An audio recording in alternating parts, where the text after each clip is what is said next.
جس کو آپ خلافت احمدیت کہتے ہیں نا، یہ آپ کا جو خود ساختہ مسلم موعود تھا یا بشیر الدین محمود تھا، اس کے ہی یہ بیانات ہیں. تو ان کے بیانوں سے یہ خلافت نہیں ثابت ہوتی، یہ پاپائیت ثابت ہوتی ہے.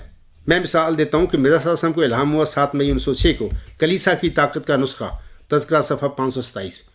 مرزا بشیر الدین محمود کہتا ہے، سنیے اس کا بیان ہے، یہ تفسیر کبیر جلد 6 صفحہ 390. وہ کہتے ہیں جس طرح وہ لوگ یعنی عیسائی لوگ اپنا خلیفہ منتخب کرتے ہیں، اسی طرح یا اس کے قریب قریب تم بھی اپنے لیے خلافت کے انتخاب کا طریقہ ایجاد کرو.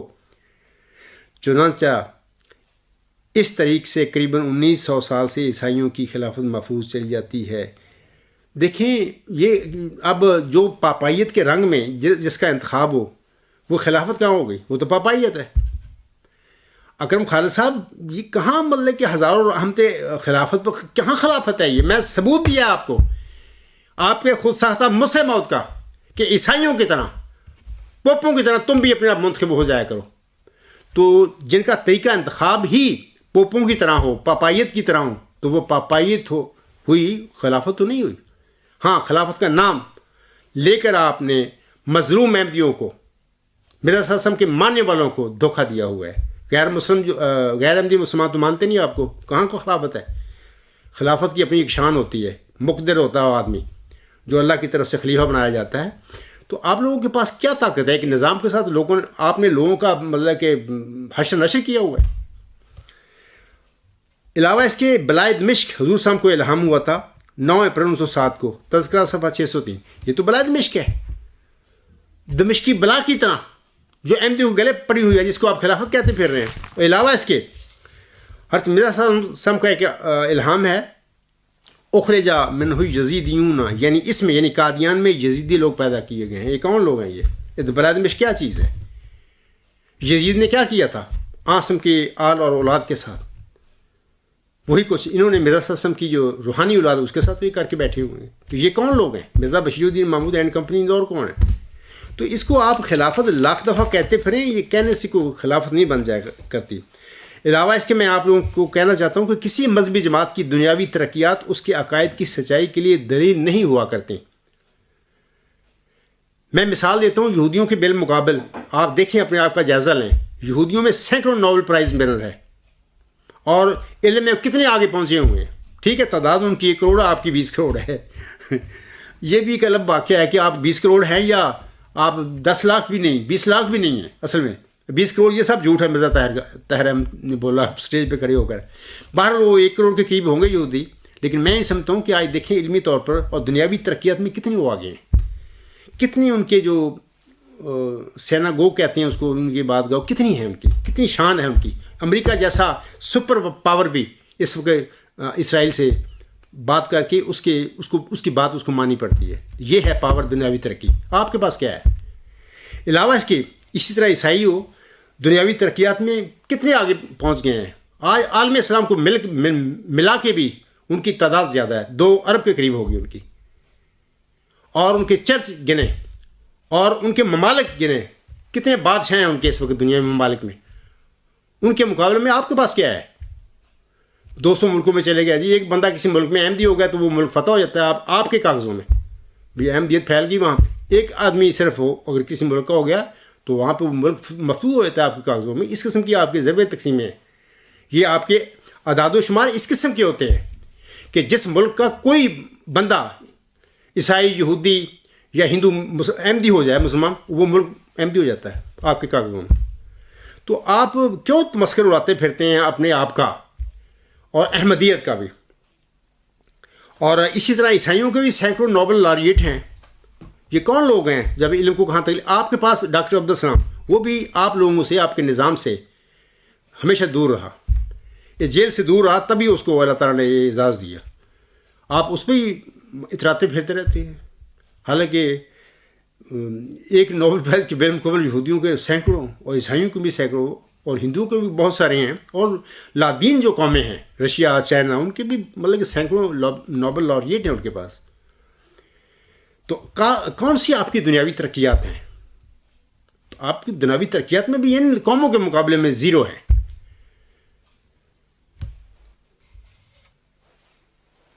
علاوہ اس کے میں آپ لوگوں کو بتانا چاہتا ہوں کہ جیسے کہ ابھی میں نے کہا ہے کہ مرزا بشیر الدین محمود احمد کے بھی دعوی کا جب ذکر ہم کرتے ہیں، وہ بھی دنیا کو، احمدیوں کو ساری عمر دھوکہ دیتا رہا. کبھی کہتا تھا کہ میں بھی عمر رضی اللہ تعالیٰ عنہ کی طرح پسند نہیں کرتا کہ باپ کے بعد اس کا بیٹا بھی خلیفہ ہو، خلیفہ باپ کے بعد اس کا بیٹا بھی خلیفہ ہو. ساری زندگی دیکھو اس کا عمل الٹا ہے، زبان قول اس کا کچھ ہے، عمل اس کا کچھ ہے.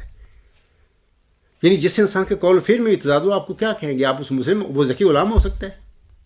علاوہ اس کے وہ کہتا ہے ایک شعر میں، مساوات اسلام قائم کرو تم، رہے فرق باقی نہ شاہ و گدا کا. ان کے تو قبرستانوں میں بھی یعنی مساوات نہیں ہے. آپ بیشتی مقبرے میں چلے جائیں، وہ جو سارے موسی ہیں ان میں بھی فرق ڈالا ہوا انہوں نے. ایک قطع خاص ہے، اور قطع خاص میں بھی فرق ہیں. کچھ عام لوگ ہیں اور پیچھے کی طرف، آگے کی طرف کچھ خاص لوگ ہیں. یعنی جن لوگوں کا اپنے قبرستانوں میں بھی مساوات نہ ہو، وہ شعر ایسے قسم کے لکھتا ہے، مساوات اسلام قائم کرو تم، رہے فرق باقی نہ شاہ و گدا کا. خدا کا خوف کرو، اپنے آپ پر رحم کرو. میں تمہارا دشمن نہیں، میں تمہارا رستگار ہوں. میرے ساتھ دلیل کے ساتھ بات کرو. میں آپ لوگوں کو کہتا ہوں کہ ہمیشہ جب بھی خدا تعالیٰ کی طرف سے کوئی مرسل آیا ہے، اس نے دلائل کے ساتھ اپنی بات پیش کی اپنی قوم کے آگے، اور قوم کو ہدایت دی اللہ تعالیٰ سے پا کر. اور قوم نے ہمیشہ ہر مرسل کے ساتھ بیسی کی جیسے کہ آپ لوگ میرے ساتھ کر رہے ہو. تو آپ کو میں بتاتا ہوں، اور خاص کر یہ جو جس نے ای میل لکھی ہے جیالہ اکرم خالد صاحب، میں آپ کو بتاتا ہوں کہ آج ہمارے ہاں یعنی جماعت احمدیہ قبرستان میں اسلام بغیر روح کے ہے. سنتے جائیے. نمبر 2 عدم انصاف ہے. نمبر 3 قول و فعل میں تضاد ہے. نمبر 4 آزادی رائے اور آزادی ضمیر پر پابندی ہے، پہرے ہیں. نمبر 5 گھٹن اور مافیا کی طرز کی فضا ہے.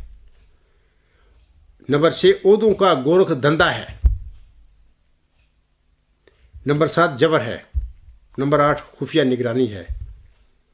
نمبر 9 خوف و ہراس ہے. نمبر 10 اور اسیری ہی اسیری ہے. اب آپ بتائیں کہ جماعتی احمدیہ قبرستان میں کہاں اسلام ہے اور کہاں احمدیت ہے؟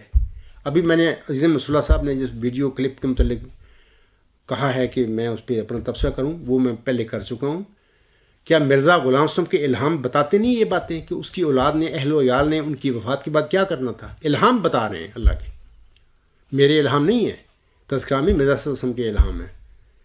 تو یہ لوگ غلطیاں کر بیٹھے ہیں، اور آپ لوگوں کو سمجھ نہیں آ رہی کہ ابھی بھی آپ ان کے مطلب غلط لوگوں کے، یہ دنیا دار ٹولہ ہے، ان کے آپ ہاتھ چومتے پھر رہے ہیں.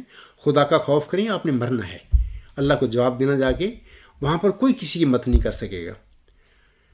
ایک انسان کا تقوی، ایک انسان کا ایمان اس کی رہائی کا، رستگاری کا موجب بنے گا جب اللہ تعالیٰ کے پیش ہم سب ہوں گے. میں بھی ہوں گا، آپ بھی ہوں گے. دیکھیں آپ میرے ساتھ کیا کرتے پھر رہے ہیں؟ کبھی آپ نے سوچا ہے کہ کیا تم لوگ کرو؟ میں آپ کو ایک اور بات بتاتا ہوں کہ یہ جو جعلی گروپ ہیں، بجو چاروں اور انعام اللہ اینڈ کمپنی اور عمر فروغ، سب کو جن کا میں نے کل کے خطبہ جمعہ میں ذکر کیا ہے، میں تم لوگوں کو یقین دلاتا ہوں، بلکہ لکھ لو اپنی ڈائریوں میں یہ پیش گوئی. آئندہ 50 سال کے بعد، 100 سال کے بعد تمہاری نسلیں اس عاجز کے متعلق درود اور سلامتی بھیجیں گی، اور وہ کہا کریں گی اس وقت کہ یہ جو خالد ایم ڈی اور یہ خالد واسطی، یہ اکرم خالد، یہ منور حسین حسین، یہ ہمارے بزرگ تھے، یہ بڑے مردود لوگ تھے. مدعی غلام مسیح الزماں کے ساتھ یہ کیا کرتے رہے تھے؟ اس وقت آپ کی اولادیں یہ کہیں گی. اسی طرح انعام اللہ اینڈ کمپنی کے وہ جو لوگ ہیں سارے، اس طرح عمر فاروق کی نسل بھی اگر چلی، تو ان لوگوں کی اگر نسلیں چلی آگے، اگر اللہ نے چلائیں، تو 50 سال 100 سال کے بعد ان کی نسلیں جو ہیں ان پر لعنتیں بھیجیں گی کہ یہ ہمارے بزرگ تھے. ان سب کو ان کی نسلیں ابو جہل قرار دیں گی اپنے وقت کے، اور انشاءاللہ تعالیٰ اس عاجز پر وہ سلامتی اور دعائیں مانگیں گی کہ اس شخص نے زبردست اسیروں کی رستگاری کی جنگ لڑی تھی.